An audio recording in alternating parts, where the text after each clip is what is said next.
Vamos ver agora a operação unitária, denominada secagem. A operação tem como finalidade a remoção de umidade que está retida na estrutura de um sólido. Nós também temos a operação unitária que remove a umidade absorvida por um gás, quando nós queremos secar um gás.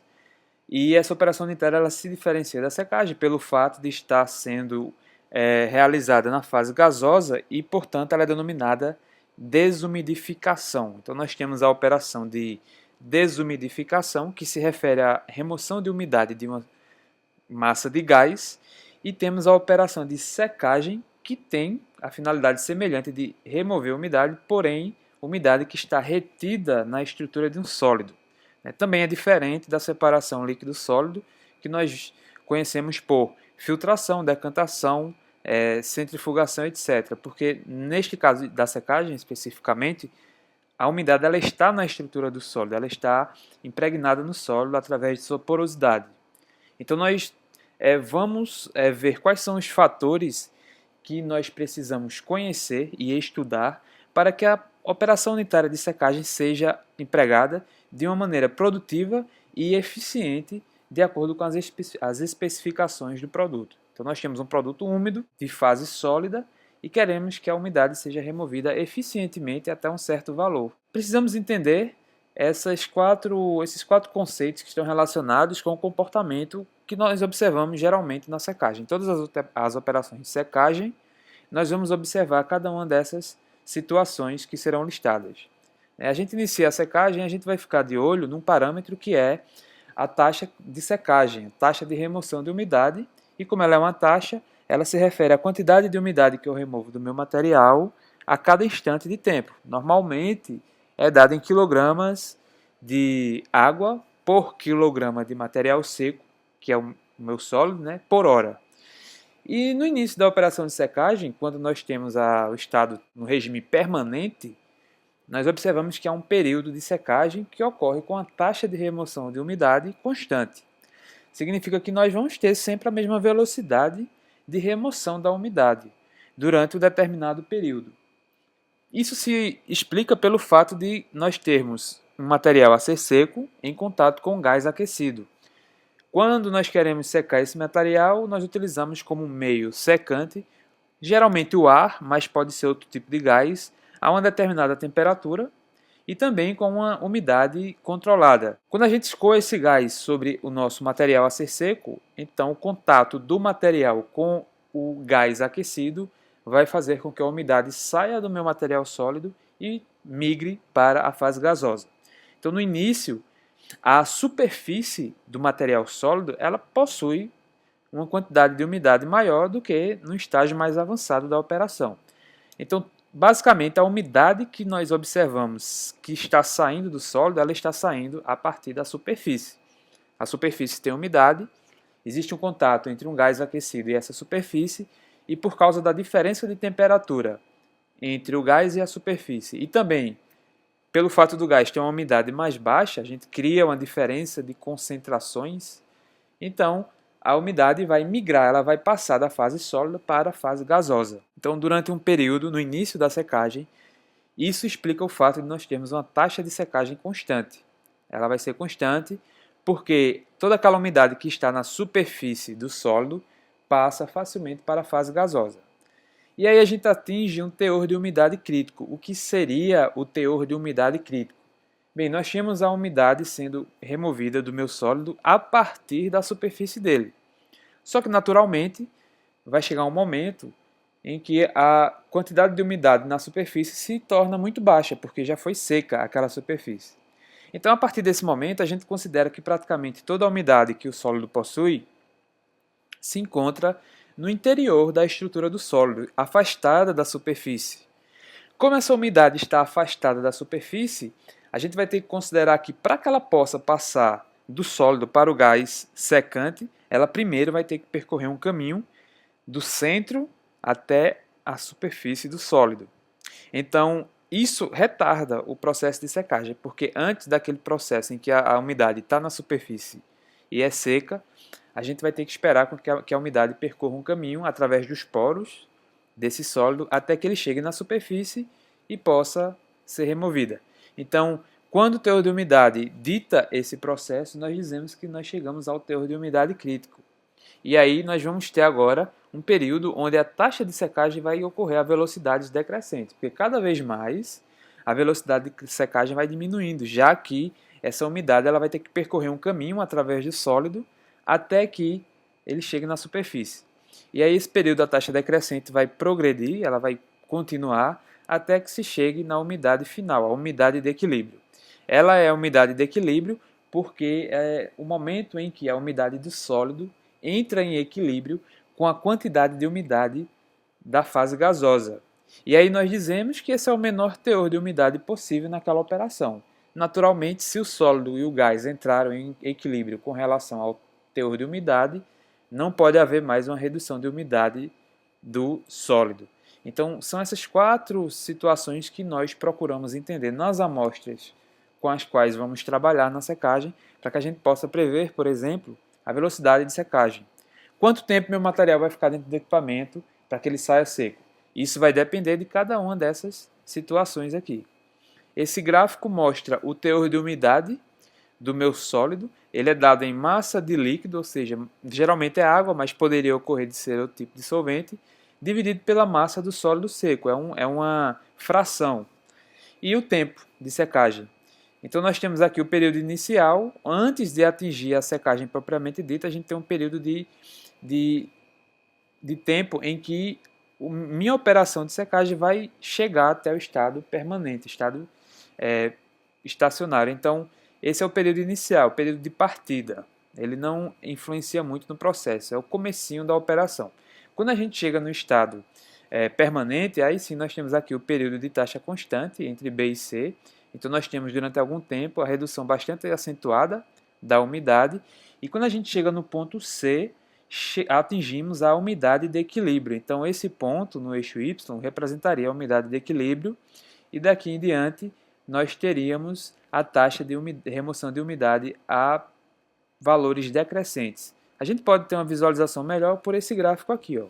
O gráfico anterior era teor de umidade na vertical e tempo de secagem na horizontal. Agora nós temos o teor de umidade no eixo X, no eixo horizontal, e a taxa de secagem no eixo vertical. É como se aqui nós tivemos a velocidade com que a gente remove a umidade do nosso sólido. Então vejam que nós temos o período inicial, né, que essa velocidade de secagem vai aumentando um pouco até que se chegou no estado permanente. Então aqui nós consideramos que propriamente a nossa secagem está ocorrendo. Esse aqui é um período inicial de estabelecimento das condições de operação.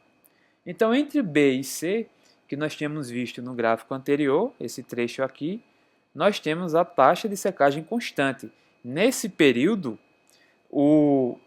a umidade está saindo da superfície do sólido. Então, por isso que a gente não observa nenhuma variação na velocidade de remoção da secagem. Quando nós atingimos o teor crítico de umidade, no ponto C, a velocidade passa a ser decrescente. Nós sabemos que esse aqui é o ponto de teor crítico justamente porque deixou de ser constante a taxa de remoção de umidade e passou a ser decrescente. Então, quando a gente identifica essa mudança aqui no comportamento da taxa de secagem, nós sabemos que chegamos ao teor crítico de umidade. Daqui em diante, a umidade vai ter que percorrer os poros do sólido para chegar na superfície dele e ser removido. A remoção de umidade se dá sempre pela superfície do sólido. Então, se a umidade não está na superfície, ela primeiro vai ter que chegar até ela. E esse caminho até chegar à superfície consome um tempo que faz com que a taxa de secagem se torne cada vez menor. E vejam que em alguns casos a gente chega num segundo teor de umidade que faz com que a velocidade diminua ainda mais. Mas todo esse trecho aqui é o que nós chamamos de teor de umidade crítico com a taxa de secagem decrescente. E nessa fase aqui, né, a porosidade do material influencia muito, porque quanto menor a porosidade, mais difícil vai ser o caminho que a umidade percorre para chegar à superfície. E é dessa forma que nós entendemos esse período de taxa decrescente. E aqui no final, nós temos a umidade de equilíbrio. Nesse momento, equilibrou-se o teor de umidade, tanto do sólido como do gás. Então a gente não consegue mais remover a umidade do gás. Temos aqui também uma comparação dos dois gráficos, para nós vermos cada uma das etapas, o início da operação, depois nós temos a taxa constante de secagem e o período decrescente, que vai terminar aqui, ó, nessa linha pontilhada, que seria o teor de equilíbrio. Então, esses dois gráficos eles são importantes na operação de secagem, porque num deles nós identificamos onde começa e termina cada uma dessas etapas de taxa constante e taxa de secagem decrescente, e no outro nós temos o tempo necessário para que esses períodos prossigam. Então, quando a gente vai realizar um projeto de construção de um equipamento de secagem, nós precisamos ter esses dois gráficos para a amostra em questão. E para construir esses gráficos em relação às nossas amostras, é preciso conhecer o comportamento da amostra, né? Então nós temos que saber de que forma a umidade se movimenta na amostra para que a gente possa retirá-la. Nós temos, depois que a superfície secou, né, nós temos agora a umidade se locomovendo através da estrutura do sólido, e nós precisamos entender de que maneira essa umidade vai se mover no sólido. Isso vai nos permitir estimar com mais precisão o tempo de secagem, que vai me dizer como o meu equipamento deve funcionar. Então nós temos o mecanismo da difusão, que é um mecanismo basicamente molecular, né? Ele é um mecanismo mais lento, porque as moléculas de água teriam que passar através de uma porosidade muito pequena, de escala muito pequena do meu sólido. E temos o mecanismo da capilaridade, que é basicamente mecânico. É quando a porosidade do meu sólido é suficientemente elevada e de dimensões maiores, permitindo que a umidade avance com uma velocidade maior. Então nós temos essas duas possibilidades. O mecanismo da difusão e o mecanismo da capilaridade, lembrando que no caso da difusão, nós teríamos uma velocidade menor da umidade através do meu sólido. Ela é governada por equações moleculares. Então, no nível molecular, essa movimentação ela normalmente vai ser muito lenta. Nós temos aqui um esquema de como seria a movimentação da umidade durante a secagem. Nós temos um material poroso. Então, essa figura representa muito bem o mecanismo da capilaridade. Ela se aplica a materiais altamente porosos ou sólidos particulados. Esse exemplo mostra bem uma porosidade muito grande do sólido, que seria representado pela área branca, e a área listrada seria a umidade se movimentando através dos espaços entre esses sólidos. Então, como a gente pode ver, no caso da capilaridade, a movimentação da umidade é relativamente fácil, porque o espaço livre para a umidade percorrer é bem maior. Então, nós temos aqui o escoamento de gás secante em contato com a superfície do sólido, e no início, quando nós temos umidade na superfície, é fácil a remoção dessa umidade. Então, nós teríamos aqui um período de secagem que está ocorrendo a taxa constante. Depois de um tempo, quando diminui o teor de umidade na superfície, né, então a umidade restante no sólido é a umidade bem mais interna. Chegamos agora ao teor crítico de umidade. A partir de agora, a umidade vai ter que percorrer essa porosidade para chegar à superfície e poder ser removida pelo gás secante. Então, nessa etapa aqui, a figura representa muito bem o período de taxa decrescente, quando nós atingimos a umidade crítica do sólido. Então, quando nós temos o mecanismo de porosidade, o tempo que a umidade leva para percorrer o sólido vai ser bem menor, porque o espaço para ela percorrer está mais disponível.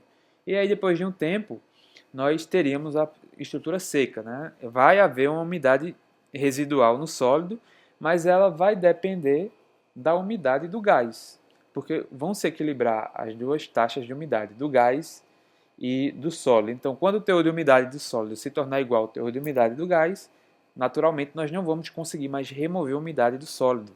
E aí terminou a operação de secagem.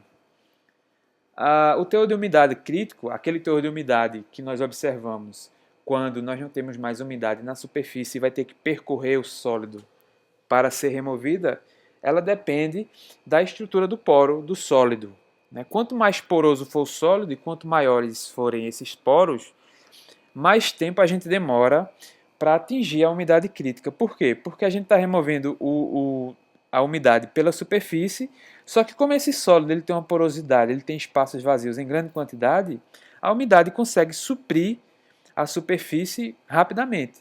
Então, durante um período longo, nós teremos umidade na superfície e demoraria para a gente chegar naquela situação em que nós temos pouca umidade no sólido e, portanto, ela teria que percorrer um caminho maior para ser seco.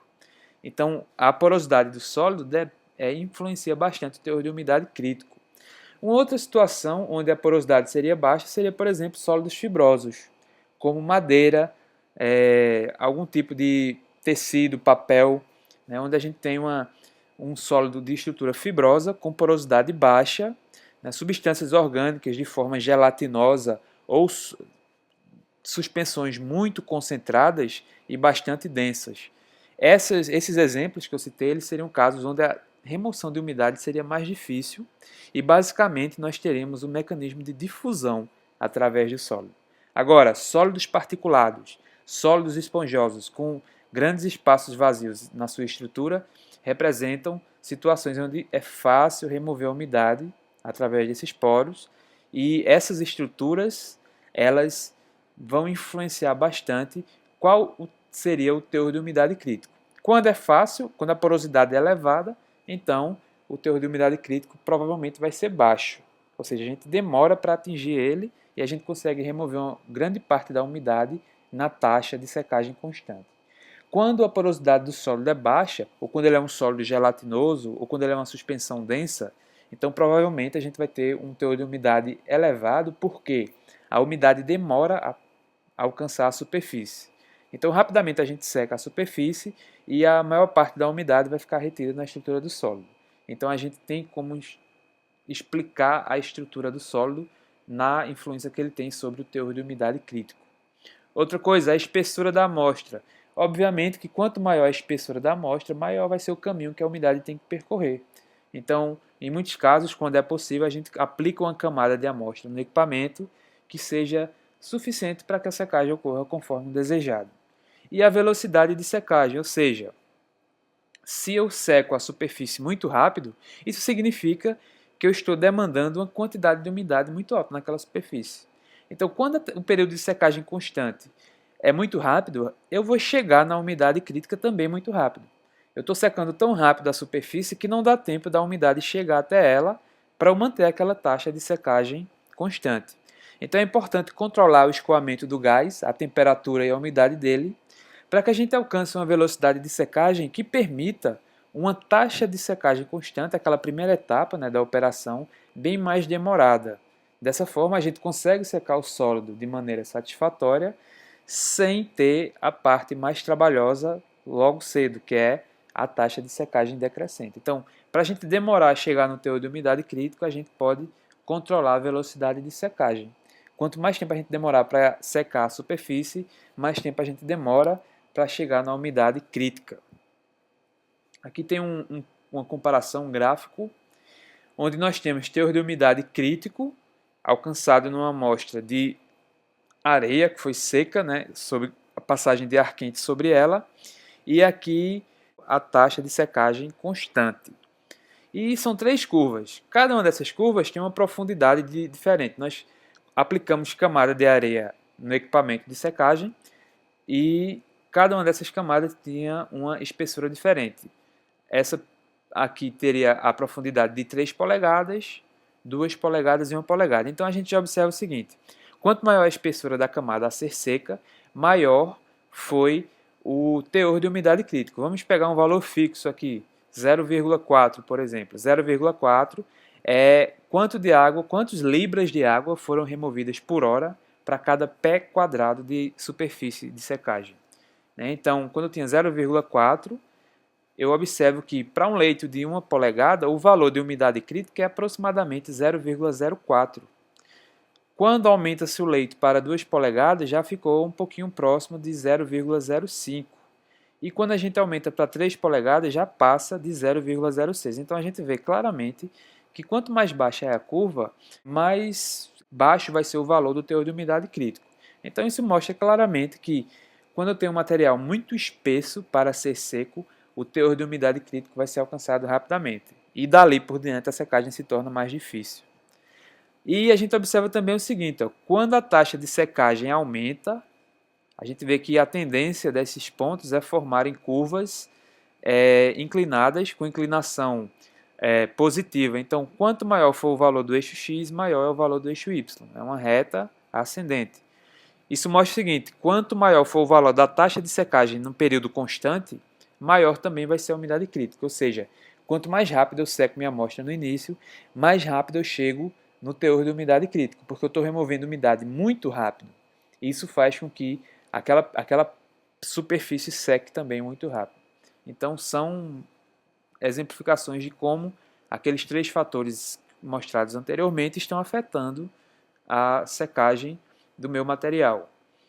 O período da taxa decrescente, né, depois que se atingiu a taxa de umidade crítica, ele vai depender novamente da estrutura do sólido. Né? Quanto mais difícil for o caminho que a umidade tem que percorrer através do sólido, mais tempo vai demorar. Né? Então, sólidos porosos são melhores do que sólidos fibrosos, gelatinosos, do que lamas, porque eles têm espaços vazios maiores para a umidade percorrer, então sempre a estrutura do sólido vai influenciar. A taxa de secagem durante o período constante, como nós vimos no slide anterior, se a taxa de secagem a período constante é muito alta, a gente atinge o teor de equilíbrio, o teor crítico, perdão, muito rápido. Então isso significa que a taxa constante é quem vai demorar mais. Quanto mais tempo a gente demora para alcançar o teor crítico de umidade, menor vai ser a taxa a período decrescente. Então é importante controlar a parte inicial da secagem, que é a taxa durante período constante. O terceiro fator é o teor de umidade crítico. Obviamente que esses 3 fatores estão relacionados entre si. Agora o segundo e o terceiro, eles estão muito mais ligados entre eles do que o primeiro. Porque se a taxa de secagem a período constante for muito alta, nós já vimos que o teor de umidade crítico também vai ser alto. Então, controlando o segundo fator, a gente controla o terceiro para melhorar o tempo de duração da taxa decrescente. Essa daqui, ela é um período muito complicado, porque nesse momento a gente pode danificar a nossa amostra. Né? Como a superfície já está seca e a gente tem que ter a migração da umidade até a superfície, se a umidade demora a chegar na superfície, a gente pode danificar o material, a gente pode empenar o material, pode rachar o material, pode causar problemas devido a esse aquecimento excessivo numa superfície que já foi seca, enquanto a umidade está demorando a chegar até ela. Então a taxa a período decrescente é muito importante para evitar que o material saia das suas especificações técnicas. Importante aqui, não há influência da vazão de gás, porque o gás tem contato com a superfície. Como a superfície já está seca, então ele não tem uma influência praticamente nenhuma sobre aquela umidade que está lá no interior do sólido. Só que influencia são esses 3 fatores. A vazão do gás influencia mais a taxa a período constante, porque ali nós temos, nessa etapa a período constante, quem predomina, o mecanismo de remoção de umidade é dominado pelas taxas de transferência de calor e de massa. Depois que a superfície secou, quem predomina a secagem é a velocidade com que a umidade vai chegar até a superfície. Então são as taxas de difusão, as equações de difusão. Por isso que é um período mais lento, porque ele é de nível molecular. A vazão do gás, portanto, não vai influenciar essa etapa.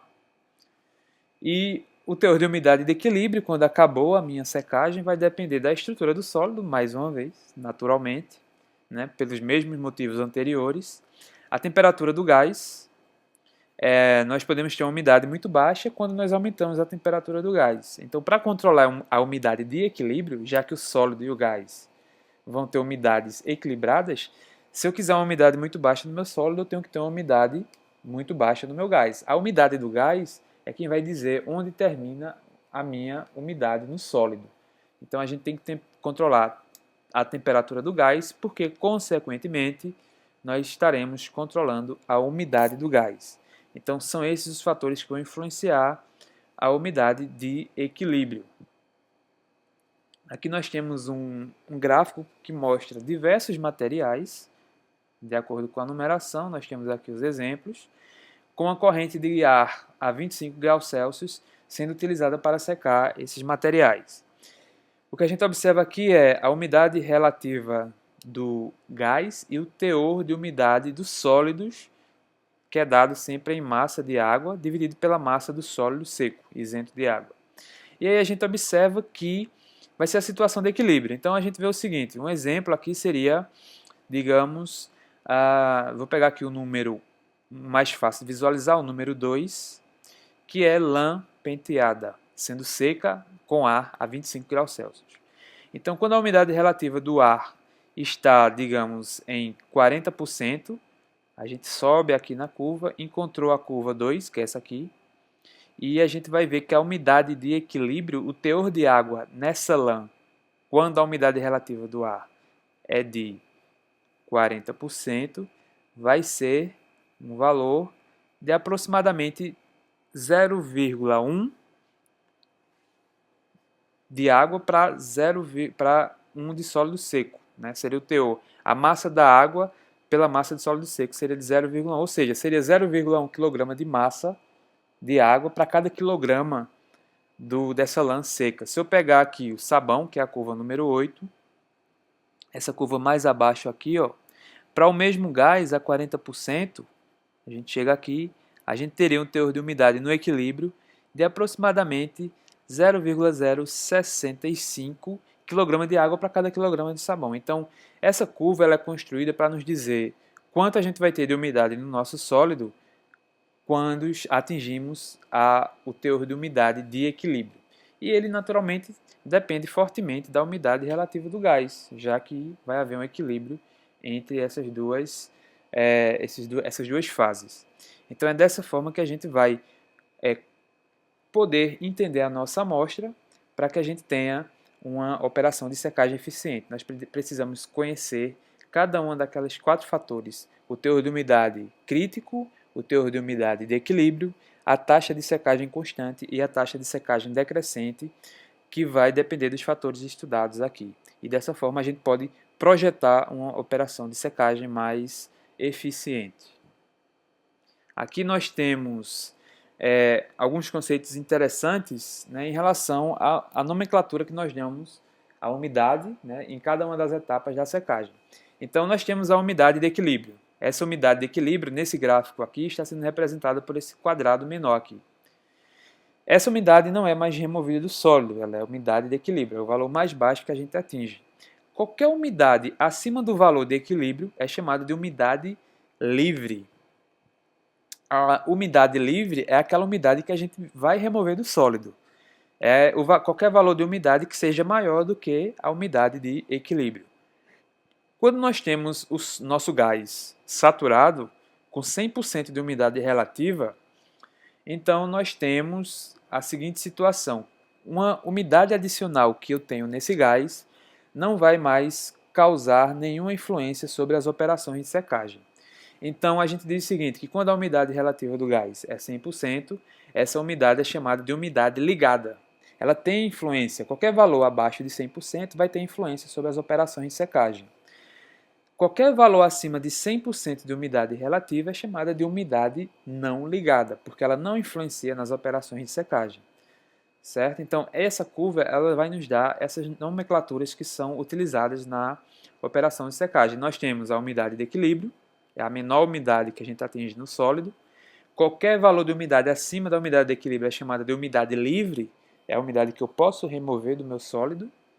Quando o gás está com 100% de umidade, quando ele está saturado, nós dizemos que a umidade é a umidade ligada, ela influencia, variações nessa umidade influenciam a operação de secagem, porém, se ela já está saturada e eu passo de 100% de umidade relativa, essa umidade excessiva não influencia, então ela é chamada de umidade não ligada. E aí com esse gráfico a gente consegue entender bem esses conceitos que são empregados na nomenclatura da operação de secagem. E esses são os aspectos teóricos que nós precisamos compreender para realizar adequadamente uma operação de secagem industrialmente.